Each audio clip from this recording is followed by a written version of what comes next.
Capacité des infirmières à retenir une personne soignée pour un trouble mental comme malade hospitalisé, article 5.4 de la loi sur la santé mentale de 1983. Pourquoi dois-je y rester dans cet hôpital? Vous devez rester dans cet hôpital en vertu de l'article 5.4 de la loi sur la santé mentale de 1983. Il s'agit d'une capacité juridique qui permet à une infirmière de vous garder à l'hôpital jusqu'à ce que la personne chargée de votre traitement ou son remplaçant vous ait vu. L'infirmière pense que vous souffrez d'un trouble mental et que vous n'êtes pas suffisamment en état de quitter l'hôpital. Un remplaçant est une personne qui peut prendre des décisions lorsque la personne chargée de votre traitement n'est pas présente. Combien de temps dois-je y rester? Vous devez rester dans cet hôpital pendant 6 heures maximum ou jusqu'à ce que la personne chargée de votre traitement ou son remplaçant déclare que vous pouvez partir. Si vous tentez de sortir de l'hôpital, la personne vous arrêtera et si vous réussissez à vous en aller, vous pouvez y être ramené. Si la personne chargée de votre traitement ou son remplaçant ne vous a pas vu dans les 6 heures, vous serez libre de partir. Mais si vous décidez de partir, parlez-en à bord à une infirmière ou à un autre membre du personnel. Qui se passera-t-il pendant mon hospitalisation? Le personnel hospitalier vous informera que sur le traitement dont vous avez besoin à leur avis, vous avez le droit de refuser un traitement que vous ne voulez pas. C'est seulement dans ces cas particuliers que vous seront décrits qu'un traitement vous sera administré sans votre accord. Et ensuite, la personne chargée de votre traitement, son remplaçant, peut décider que vous avez besoin d'être hospitalisé plus longtemps. Vous pouvez décider de rester volontairement à l'hôpital. Si vous ne voulez pas de même rester à l'hôpital et la personne chargée de vos soins ou remplaçant pense que vous êtes trop malade pour partir, elle devra peut-être vous garder en vertu d'un autre article de la loi sur la santé mentale. Elle vous indiquera la raison de durée probable de cette hospitalisation. Il vous sera remis un autre dépliant qui vous renseignera sur les étapes suivantes.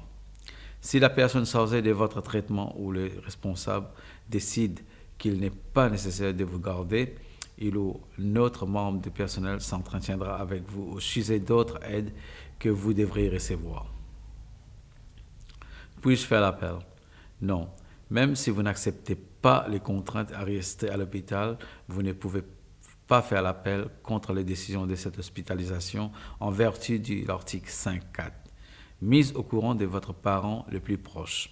Un exemplaire de ces dépliants sera remis à la personne qui est votre plus proche parent d'après la loi sur la santé mentale. La loi sur la santé mentale donne une liste de personnes considérées comme étant votre parent. En principe, la personne en tête des listes est votre parent le plus proche. Le personnel hospitalier peut vous remettre un dépliant qui explique cela et les droits de votre parent le plus proche en ce qui concerne vos soins et votre traitement. Si vous ne voulez pas que cette personne reçoive un exemplaire de dépliant, informez votre infirmière ou un autre membre du personnel. Possibilité de choisir un autre parent le plus proche.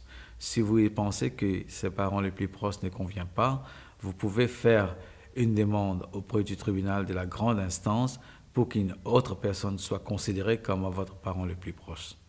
Le personnel hospitalier peut vous remettre un dépliant qui explique cela. Toutes les lettres que vous avez envoyées pendant l'hospitalisation vous seront remises. Vous pouvez envoyer les lettres à quiconque sauf aux personnes qui ne veulent pas recevoir les lettres de vous. Le personnel hospitalier peut alors intercepter ces lettres. Comment puis-je porter plainte?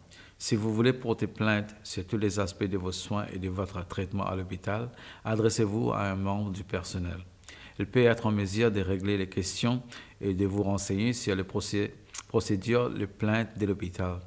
Vous pouvez alors le suivre pour essayer de résoudre votre plainte par le biais de la résolution locale. Il peut également vous informer sur les autres personnes qui peuvent vous aider à porter plainte.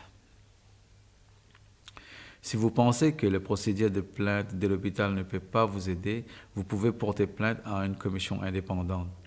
La commission indépendante surveille l'application de la loi sur la santé mentale pour s'assurer que cette loi est observée correctement et que les patients sont bien soignés lors de leurs hospitalisations. Les personnels hospitaliers peuvent vous remettre un dépliant expliquant comment contacter les commissions. Code de bonne conduite, code de bonne pratique. Il existe un code de bonne pratique qui conseille les personnels hospitaliers sur la loi sur la santé mentale et les traitements des personnes atteintes d'un trouble mental. Le personnel doit tenir compte des recommandations du code lorsqu'il prend des décisions concernant votre soin. Vous pouvez demander l'exemplaire du code si vous le désirez. Aide supplémentaire et information. Si vous ne comprenez pas quelque chose au sujet de vos soins et de votre traitement, un membre du personnel essaiera de vous aider. N'hésitez pas à vous adresser à un membre du personnel pour éclaircir ce que vous n'avez pas compris dans ce dépliant ou d'autres questions auxquelles ce dépliant n'a pas répondu. Si vous désirez un autre exemplaire de ce dépliant pour quelqu'un d'autre, demandez-le.